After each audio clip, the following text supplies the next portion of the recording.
Hello friends, स्वागत है आप सभी का एग्जाम प्लेटफॉर्म में। तो आज हम लोग NCERT class 5 EVS notes for CTET. तो आज हम लोग सीटेट जुलाई के लिए हम लोग जो है क्लास 5 का जो है हम लोग नोट्स देखने वाले हैं ईवीएस के लिए। तो इससे पिछले वाले वीडियो में हम लोग जो है पार्ट 1 और पार्ट 2 में जो है क्लास 4 का जो है ईवीएस का नोट्स के रूप में हम लोग सारे क्वेश्चन को देख चुके हैं। तो आज हम लोग के इसमें भी हम लोग पार्ट 1 में जो है कुछ इंपॉर्टेंट आज हम लोग के चैप्टर को देख लेंगे। उसके बाद जो रेस्ट आर बचेगा हम लोग जो है सेकेंड पार्ट में इसका भी कवर कर लेंगे। तो सबसे पहले आप लोग एग्जाम प्लेटफॉर्म पे नए हैं तो आप लोग एग्जाम प्लेटफॉर्म को जल्दी से सब्सक्राइब कर लीजिए। तो चलिए आज हम लोग देखते हैं चीटी। तो चीटी से रिलेटेड जो है बहुत सारे क्वेश्चन जो आपका पूछा जाता है। तो चीटी के बारे में देखिए कौन सा क्वेश्चन आता है। जैसे यहाँ पे है कि चींटियों चलते समय जमीन पर कुछ ऐसे गंध छोड़ती है जिसे सूंघ कर पीछे आने वाले चींटियों को रास्ता मिल जाता है। यहाँ पे सूंघ कर होगा।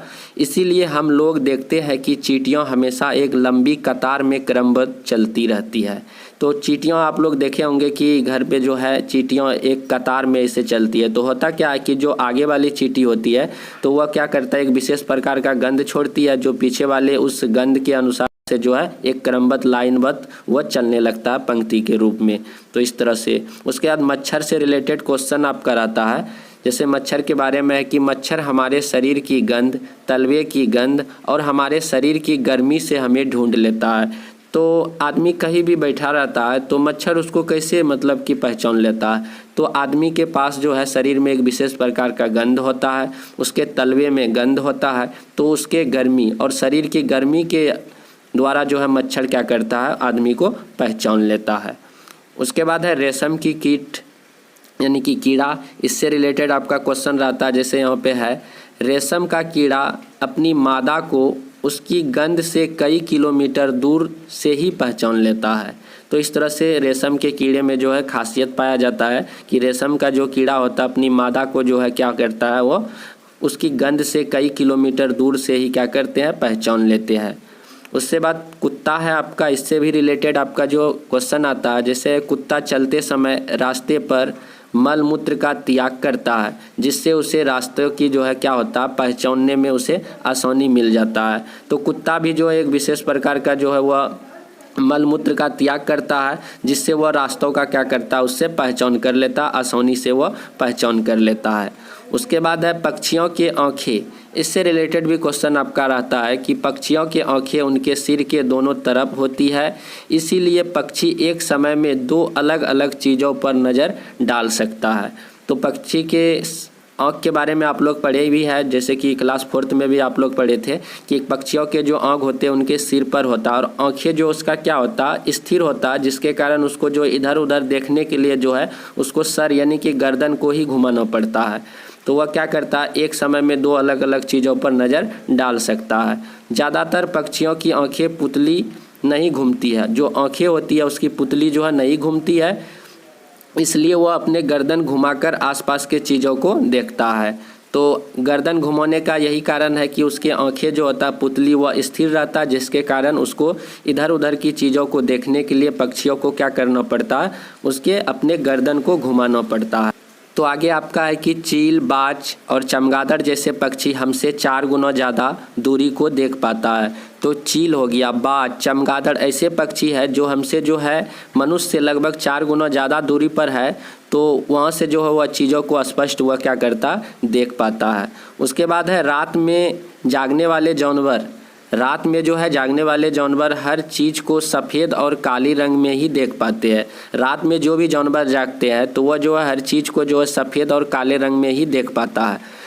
अगला है आपका सांप के पास जो है यहाँ पे हो जाएगा बाहरी कान नहीं होता, वह ज़मीन पर हुए कंपन को ही सुन पाता है। वह जो है चलता है, वह जो आवाज़ जो सुनता है वह कंपन के द्वारा ही आवाज़ को सुन पाता है। क्योंकि आप लोग को पहले भी इस तरह का क्वेश्चन मतलब आया हुआ था कि सांप के पास जो है बाहरी कान नहीं होता और जिसके पास बाहरी कान होता है वह बच्चे को जन्म देता है और जिसके पास बाहरी कान नहीं होता वह क्या करते हैं, अंडे देते हैं। तो सांप भी आपका जो अंडे ही देते हैं। तो इस तरह से वह कंपन के द्वारा ही सुनते हैं चीज़ों को। उसके बाद है मछलियाँ खतरे की चेतावनी एक दूसरे को बिजली तरंगों से देती है। मछली जो है खतरे की चेतावनी जो है एक दूसरे को बिजली तरंगों से देती है। उसके बाद है आगे आपका कुछ पक्षी और जानवर अलग अलग परिस्थितियों में विभिन्न आवाज़ निकालते हैं खुशी और भय के समय। कुछ ऐसे पक्षी और जानवर होते हैं जो अपने जो है जैसे खुशी हो गया, भय हो गया, ये सारे परिस्थिति में वो जो विभिन्न प्रकार के आवाज़ निकालते हैं। जैसे लंगूर हो गया, बाघ हो गया, चीता हो गया, ये जो है जैसे खुशी का टाइम है तो वह कुछ अलग प्रकार की आवाज़ निकालते हैं। उसके बाद कुछ भय के समय आता है, डर के टाइम आता है तो उसमें कुछ अलग प्रकार के वो आवाज़ निकालते हैं। उसके बाद है अंडमान निकोबार। तो अंडमान निकोबार में सुनामी कब आया था? तो 2004 में आया था। तो अंडमान निकोबार में आपका सुनामी 2004 में आया था। आपका जानवर और सोने की समय अवधि, कुछ इम्पोर्टेंट जानवर है और वो कितने घंटे सोते हैं यहाँ पे दिया गया है। जैसे छिपकली आपका लगभग 1 सीजन, यहाँ पे 1 सीजन हो जाएगा। और गाय आपका 4 घंटे, सांप भी 4 घंटे, जो कि पाइथन स्नेक की यदि बात करें तो वह 4 घंटे सोते हैं। जिराफ आपका 18 घंटा, बिल्ली 12 घंटा। तो इस तरह से कुछ इंपॉर्टेंट जानवर है जिनके सोने की अवधि है।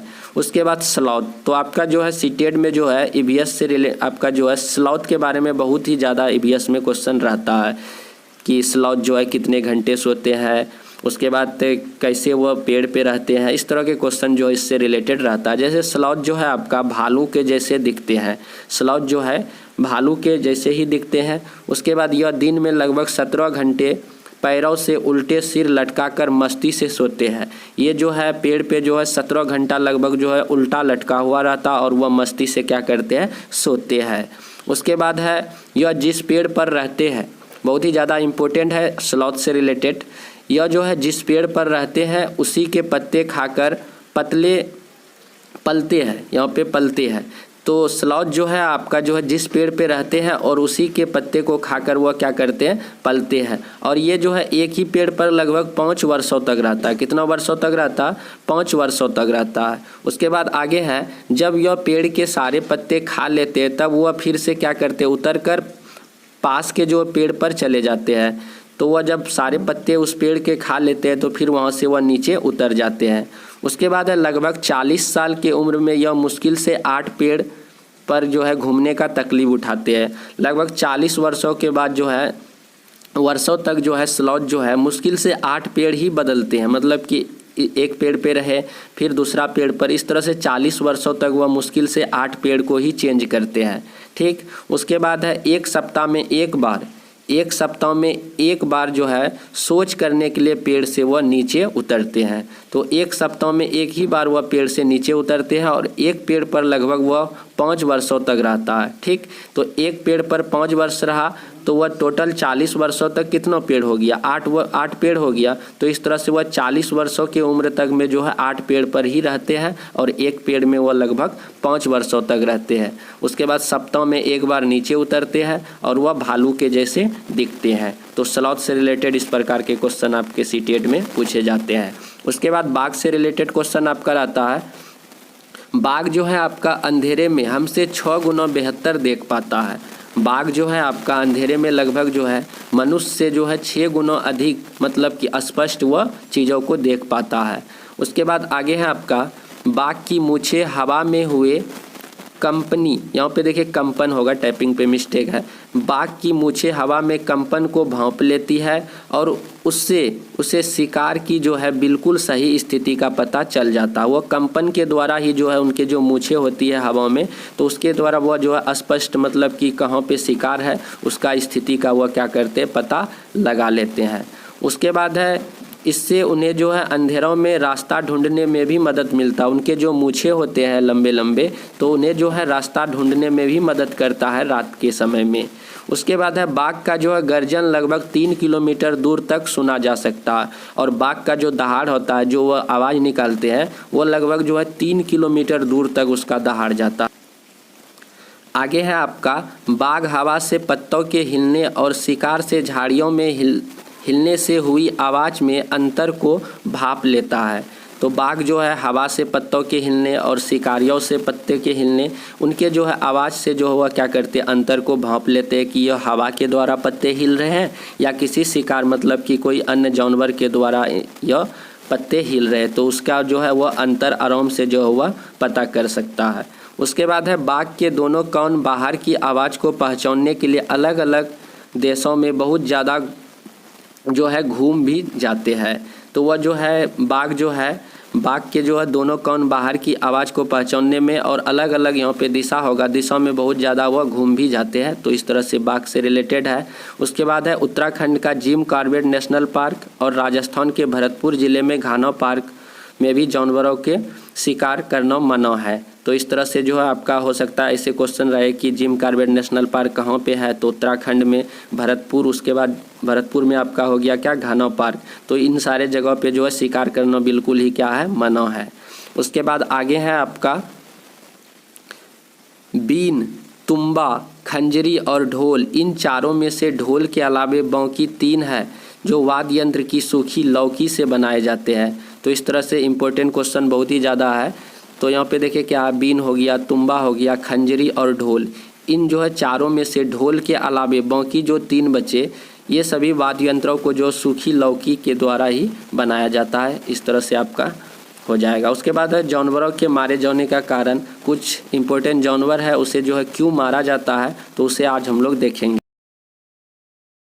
है तो जैसे हाथी है, गेंडा है, चीता है, मृग है, तो इसे जो है किस लिए मारते हैं लोग, तो यहाँ पे कारण दिया गया। जैसे हाथी को जो है दांत के लिए मारा जाता है, गेंडा को सींग के लिए मारा जाता है, चीता को जो है त्वचा के लिए मारा जाता है, मृग यानी कि कस्तूरी को जो है खुशबू के लिए मारा जाता है। तो इससे भी रिलेटेड बहुत सारे क्वेश्चन पूछे जाते हैं कि हाथी को क्यों मारा जाता है, तो दांत के लिए, गेंडा को क्यों मारा जाता है, तो सींग के लिए। तो इससे रिलेटेड क्वेश्चन रहता है। तो आप लोग अभी तक यदि चैनल पर नए हैं, फर्स्ट बार यदि देख रहे हैं, तो आप लोग से प्लीज़ रिक्वेस्ट है कि आप लोग जो है एग्जाम प्लेटफॉर्म को ज़रूर सब्सक्राइब कर ले। उसके बाद हम लोग सांप से रिलेटेड क्वेश्चन को देखेंगे। हमारे देश में पाए जाने वाले सांपों में से केवल 4 तरह के सांप जहरीले होते हैं, जैसे नाग हो गया, क्रेद हो गया, दुवैया हो गया, अफाई हो गया। ये सारे सांप जो है आपके बिल्कुल ही क्या है, जहरीले सांप है। उसके बाद सीरम एक दवा है जो सांप काटे हुए व्यक्तियों को दिया जाता है, और जब व्यक्तियों को जो सांप काट लेता है तो उसको जो है सीरम दिया जाता है, वो एक प्रकार का दवा है। और एक बार जब आदमी को जो सांप काट लेता है उसके लिए जो दवाई का यूज किया जाता है, वो दवाई भी जो है सांप के जहर से ही बनाया जाता है। ये भी क्वेश्चन पूछा गया है। उसके बाद आगे भी आपका देखिए वही लिखा गया है, सीरम सांप के जहर से ही बनाया जाता है और यह सभी सरकारी स्वास्थ्य केंद्रों में मिलता है। उसके बाद है सरकार ने कानून बनाया है कि न कोई जंगली जानवर को पकड़ सकता है और न ही उन्हें अपने पास रख सकता है। तो बहुत ही इम्पोर्टेंट है, कोई भी सरकारी जंगली जानवर है तो उसे आदमी न ही पकड़ सकता है, न ही अपने पास रख सकता है। तो इस तरह का सरकार के द्वारा बनाया गया क्या है, नियम है। सांप के पास 2 जहरीले दांत होते हैं, इसे भी आप लोग याद रखेंगे कि सांप के पास कितने जहरीले दांत होते हैं, तो टोटल 2 होते हैं। उसके बाद आगे है आपका नाग गुम्फन क्या है। तो ये भी क्वेश्चन बहुत बार पूछा गया है कि नाग गुम्फन क्या है। तो एक प्रकार के डिजाइन, ऐसे डिजाइन या रंगोली या कढ़ाई है जो दीवारों को सजाने के लिए सौराष्ट्र, गुजरात और दक्षिण में प्रयोग किए जाते हैं। तो यह एक प्रकार का डिजाइन है जो सौराष्ट्र हो गया, गुजरात हो गया, दक्षिण में जो है इसका जो है दीवारों को सजाने में प्रयोग किया जाता है। उसके बाद अगला चैप्टर है आपका शिकारी पौधे, निपेंथिस। तो निपेंथिस एक पौधा है जो चूहा, मेढक, कीड़े मकोड़े और छोटे जीवों का क्या करते हैं, शिकार करती है। उसके बाद निपेंथिस नामक शिकारी पौधे जो है ऑस्ट्रेलिया, इंडोनेशिया और भारत के मेघालय राज्यों में पाया जाता है। यदि भारत की बात करें तो यह मेघालय में पाया जाता है, विदेश यानी कि ऑस्ट्रेलिया, इंडोनेशिया में ये जो है पाए जाते हैं। उसके बाद है इस पौधे का आकार जो है लंबे घड़े जैसा होता है। तो इस पौधे का जो आकार होता है आपका लंबे जो है घड़े जैसा होता है। ऊपर पत्ते का क्या होता है, ढक्कन लगा होता है। घड़े से खास खुशबू निकलती रहती है जिसके वजह से कीड़े मकोड़े पौधे के अंदर पहुंच जाते हैं और फंस जाते हैं। तो इस प्रकार का जो कुछ उसका जो खासियत होता है। उसके बाद हमारे देश में सब्जियां कहाँ से आई है। तो इससे भी रिलेटेड जैसे क्वेश्चन आता है कि मिर्ची हमारे देश में दक्षिण अमेरिका से आई है, जिसे पुर्तगाली देशों के व्यापारी ने लाए थे। तो पुर्तगाली जब आए थे तो उन्हीं के द्वारा जो है यहाँ पे क्या किया गया था, मिर्ची लाया गया था। भिंडी हमारे देश में अफ्रीका से आई है। गोभी तथा मटर की बात करें तो यह यूरोप से आया हुआ है। उसके बाद सोयाबीन हमारे देश में चीन से। तो यहाँ पे देखिए सोयाबीन हो गया आपका कहाँ पे, सोयाबीन हो गया आपका सोयाबीन चीन हो गया, गोभी तथा मटर आपका जो यूरोप हो गया, भिंडी आपका अफ्रीका हो गया, उसके बाद मिर्च आपका पुर्तगाल हो गया। तो इस तरह से क्वेश्चन जो है रहता है। उसके बाद 100 से भी ज़्यादा साल पहले एक यात्री भारत में आए थे जिनका नाम है अल बिरूनी। तो अल बिरूनी जो है लगभग 100 से ज़्यादा साल हो गए हैं वो भारत आए थे। अल बिरूनी जो है उज्बेकिस्तान देश से भारत में आए थे। तो इसे भी आप लोग याद रखेंगे कि अल बिरूनी जो है आपका उज्बेकिस्तान से आए थे। राजस्थान में जैसलमेर के अलावा बहुत से ऐसे इलाके हैं जहां साल में बहुत ही कम दिन जो है बारिश होती है। तो राजस्थान आपको पता है कि वो मरुस्थलीय क्षेत्र है, वहाँ पे बारिश बहुत ही कम होता है। तो वहाँ पे बारिश जो है बहुत ही कम होता है। उसके बाद है मृत सागर क्या है। तो मृत सागर से क्वेश्चन यदि रहेगा तो मृत सागर के बारे में पूछ सकता है कि मृत सागर जो है दुनिया का सबसे नमकीन सागर है। यानी कि मृत सागर क्या है, तो मृत सागर दुनिया का सबसे नमकीन सागर है। यह सागर इतना नमकीन है कि लगभग 1 लीटर पानी में 300 ग्राम नमक आपका मिलता है। तो मृत सागर के पानी से जो है 1 लीटर पानी से आपका जो है 300 ग्राम नमक वहाँ से प्राप्त किया जा सकता है। उसके बाद आगे है आपका सबसे मज़े की बात तो यह है कि मृत सागर में हम ऐसे तैर सकते हैं जैसे आराम से लेटे हो। तो मृत सागर में आप जो है इस प्रकार तैरेंगे कि लगेगा कि आप क्या हुए हैं, सोए हुए हैं या मतलब कि लेटे हुए हैं। उसके बाद दांडी यात्रा से भी क्वेश्चन आपका ईवीएस में देखने के लिए मिलता है। जैसे यहाँ पे दांडी यात्रा क्या है तथा दांडी यात्रा कब हुई।